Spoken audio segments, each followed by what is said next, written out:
But what do you expect from Southampton, given obviously they've changed their manager, or they're about to change their manager, but they have taken Russell Martin out of there now?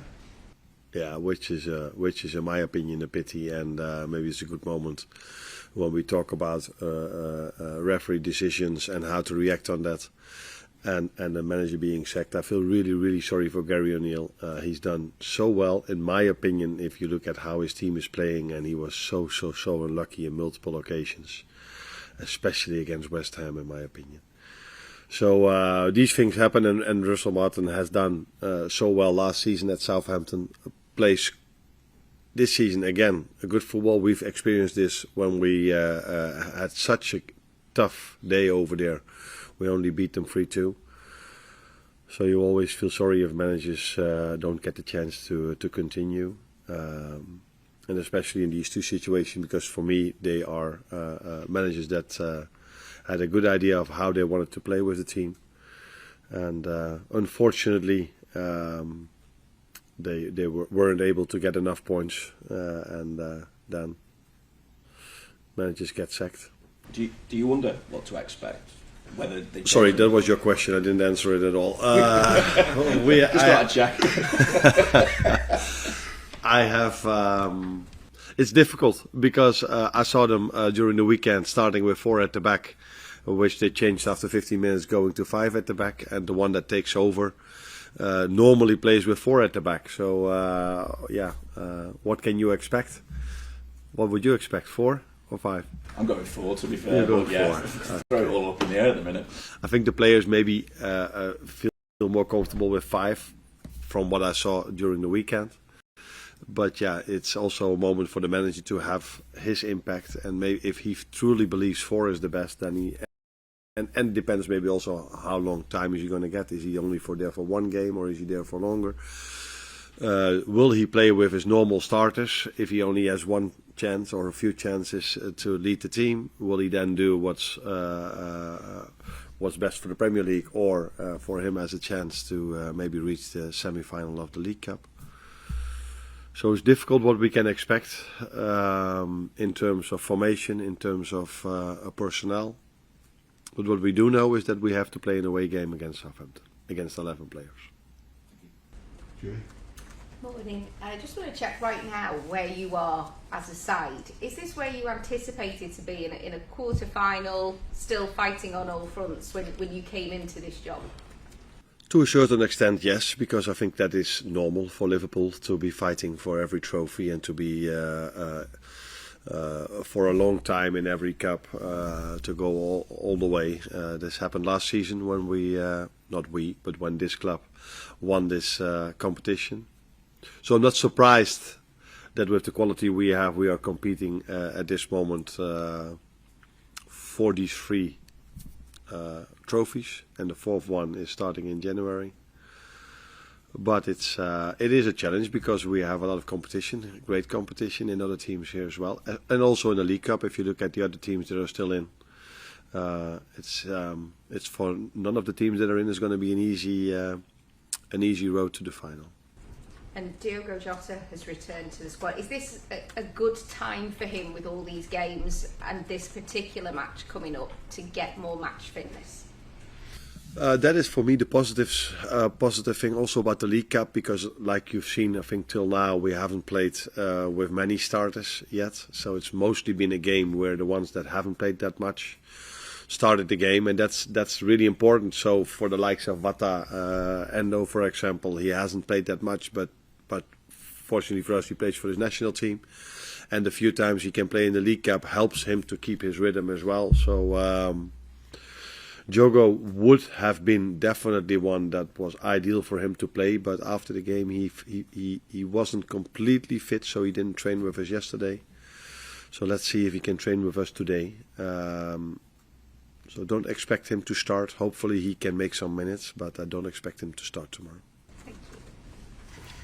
Hi Arne, it's been notable in all the games that Liverpool haven't been winning towards the end that you've been willing with your tactics and your substitutions to maybe sacrifice a defeat in the pursuit of a win.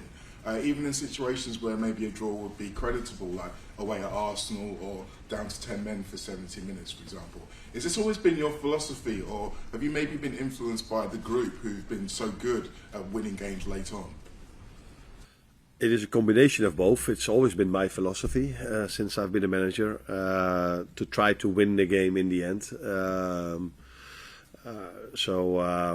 But it's definitely also that our players have this same mentality long before I came here. So it's probably also the mentality of the club, it's the mentality of the players.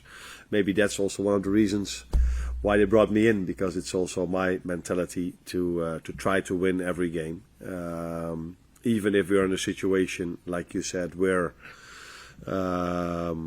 you can accept a draw as well. But it's the mentality we have together, and that's why we are at this moment of time happy with each other. I know you said Diogo might not be fit enough to start. How's Federico doing? Is this a game where you could potentially start him, or does he still need to be managed a bit carefully?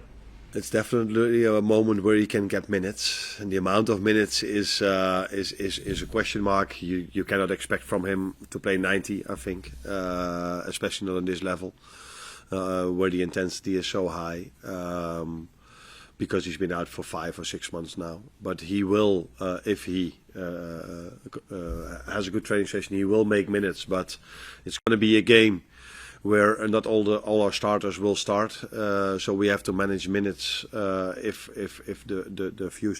we want to use a few starters, not for 90 minutes, so we have to balance. I can only make 5 substitutions, if you know what I mean. So the ones that make minutes and go off maybe at half time can be more than 5 because you can only make 5 substitutions. So he will make minutes, Federico, tomorrow. If he starts or comes in or plays the second half, that's something we have to make a decision about during this day. It's obviously been a massive boost having Alisson back for the past couple of games, but this competition in the past has been massive for Quilly and Callahan. Can we expect him to come back in tomorrow? Yes, you can. And you've spoken a lot about in the past about his quality, but just in terms of his character and his temperament as a number 2, it's one of the most difficult jobs in football, really. But can you just tell us a little bit about him and how he's dealt with sort of dropping back out of the team? Yes, I agree with you. It's one of the most difficult jobs in football if the first goalkeeper is always available, because then you work for the whole season and you hardly ever have the chance to play because you normally don't come in 10 minutes or 15 minutes before the end. He's unfortunately for us, but good for him. He's already made quite a lot of minutes. So I think if we make a list of players of the amount of minutes, there will be players that have far less playing time than him. So I think he can look back at the first half season as for himself as a positive first half of the season. We as a club, of course, hope that all players are available in the second half of the season. So he will not make the amount of minutes as he did in the first half. But we are really fortunate to have such a great second goalkeeper that if we need him, he's able to do as well as he did. Could you talk a little bit about your backroom staff, because they'll be maybe a bit more in the spotlight tomorrow, with you being suspended. You relate how long you've how much sort of delegation you give to them, how important they are to you, your long-standing relationships with Sipka. Yeah. Sipka I worked with for a long time, so we know each other in and out, especially football-wise. One of the reasons why we work together, because we have so much in common. If it's about the playing style or a game model or the changes we make during the game. And John Heitinga is now here with me for the first half season, and I couldn't have wished for more. So very, if I say talented, I do not even rate him high enough, because he's more than that already. He's been a head coach himself, but he's still young. But grew into our staff from the start in a very good manner. So has the same idea about football. That's also why I chose him to come to us as well. But the way he's with the boys, just like Sipke, is very positive. We do almost all the things we do together, like in every other staff. I think it's like this, but that's definitely the way it is over here as well. They get a lot of time to work with the players in the individual way, but also lead part of sessions. Have the same idea about football as I do. So yes, I will be involved tomorrow. But if I wouldn't be, that would not be a problem at all for the players. They would not notice anything different then, I think.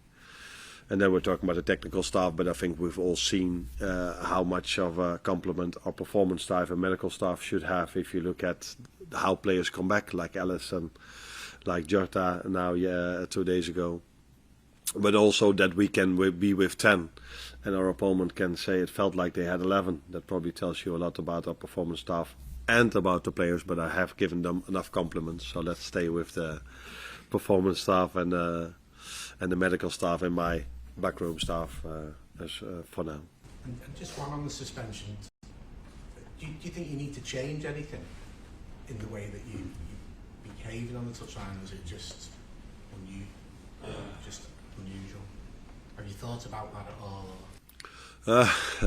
Nah, you always reflect, but I think in general I'm calm. But if I don't know if it's smart to say this, but if so, there's also a limit for me. Let's put it that way, and then I can get emotional, and that unfortunately that limit is earlier reached by referee decision than the decision my players make. Because they make more good decisions than the referees do. In my opinion, for my team. No.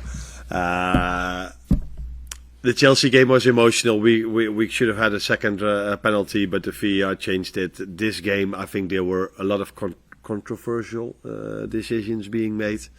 And if you're then down to 10, that comes even that works out even harder, or how should I say this? So yeah, like I said, Chelsea game and this game was emotional, and maybe I should stay just underneath instead of going above. Yeah, it is what it is. I think I have 3 options to go now again, don't I? I go. Is it again 3 before I? Okay. Yeah. Okay. Funny enough, on that topic, Arne, I just wanted to say, because obviously we're very used to what Jurgen Klopp was like on the touchline. You're not like Jurgen Klopp on the touchline, but does this show you've still got that, when we say fire in the belly, you still have that passion? Yeah, I don't always think you have to show it to have that fire. I think it's clear that if you work in a club like this or around the world at a top club, you do have this fire inside you of that you want to win every game, and you try to influence as much as you can. And the mistake I've made 2 times already here and 1 or 2 times in Holland, that sometimes you think that creating an atmosphere that the whole world is against you can lead to some positive decisions in the end of the game. But here till now, as well as in the Chelsea game, as in this game, for the whole 90 minutes, it stayed the same. So it didn't change. It wasn't like after I was trying to influence a bit that the referee then all of a sudden gave us 1 or 2 free kicks. No, he just kept for the whole game the same. So I know that it doesn't work, but yeah, sometimes you feel, can I influence that a bit? But it didn't help at all. Well, last one. Arne, if Tsimikas isn't fit tomorrow, you only have 4 defenders with Andy Robertson suspenders. Are players like Amar Nallo, James Norris even, would they be ready to step up and play? And what have you made of the young players' developments during your time at the club? It's very positive. You talk about these 2 now, but I think we have a few others that have made a good impact in our training sessions till now. We've also used them, like Trey has been used already in the League Cup. I'm aware of the fact that we have only 4 defenders available, and probably the ones that have started a lot of times will not play 90 minutes for sure, and maybe not even at all. So it's going to be either academy players that are going to play get playing time, or it's going to be players that nobody would expect to see in the last line that are going to play in the last line tomorrow.